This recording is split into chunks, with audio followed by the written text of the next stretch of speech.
പട്ടികജാതി ക്ഷേമത്തിനുള്ള കോടികൾ പാഴാക്കി സംസ്ഥാന സർക്കാർ 6458 കോടി രൂപയാണ് സർക്കാർ പിടിപ്പുകേടിൽ നഷ്ടമായത്. സംസ്ഥാന സർക്കാർ 2025 ജനുവരിയിൽ പുറത്തിറക്കിയ സാമ്പത്തിക അവലോകനം 2024 കണക്കുകളുള്ളത്. സംസ്ഥാന സർക്കാർ പട്ടികജാതി ഉപപദ്ധതി നിയമം പാസാക്കണമെന്നും ആവശ്യം ശക്തം. പട്ടികജാതി ക്ഷേമ പദ്ധതികളുടെ നടത്തിപ്പിലും ഫണ്ടുകളുടെ വിനിയോഗത്തിലും കേരളം മുന്നിലെന്നാണ് സർക്കാർ വാദം. എന്നാൽ വാദങ്ങൾ തെറ്റിക്കുന്ന അതിഗുരുതരമായ ക്രമക്കേടുകളാണ് നടക്കുന്നത്. ദളിത് വിരുദ്ധ നടപടികളാണ് സർക്കാർ സ്വീകരിക്കുന്നത്.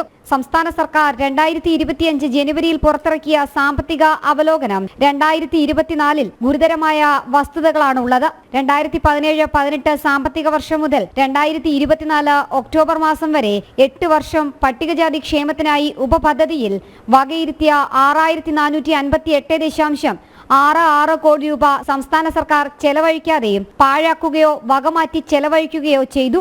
ആകെ പട്ടികജാതി ഉപപദ്ധതി വിഹിതം 22,817.39 കോടി രൂപയാണ്. പട്ടികജാതി വികസന വകുപ്പിന് 12,536 കോടിയും തദ്ദേശ സ്ഥാപനങ്ങൾക്ക് 10,281 കോടിയും വകയിരുത്തി. ഇതിൽ പട്ടികജാതി വികസന വകുപ്പ് ചെലവഴിച്ചതാകട്ടെ 9,017.73 കോടി രൂപ, തദ്ദേശ സ്ഥാപനങ്ങൾ 2,940 കോടിയും, പട്ടികജാതി വികസന വകുപ്പിൽ 3,518.31 കോടിയും, തദ്ദേശ സ്ഥാപനങ്ങളിൽ 2,940 കോടിയും ഉൾപ്പെടെ 6,458.66 കോടി രൂപ പാഴായി.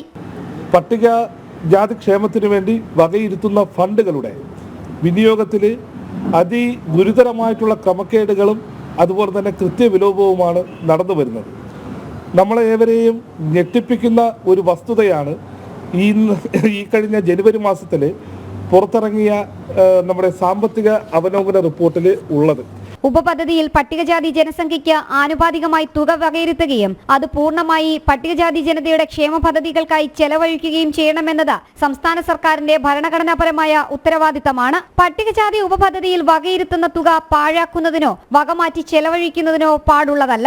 ബഡ്ജറ്റിൽ തുക വകയിരുത്തുകയും അത് ചെലവഴിക്കാതിരിക്കുകയും ചെയ്യുന്നത് പട്ടികജാതി ജനതയോടുള്ള വഞ്ചനയാണെന്നും പരാതികൾ ഉയരുന്നു. എസ് ശാലിനി, ജനം, തിരുവനന്തപുരം.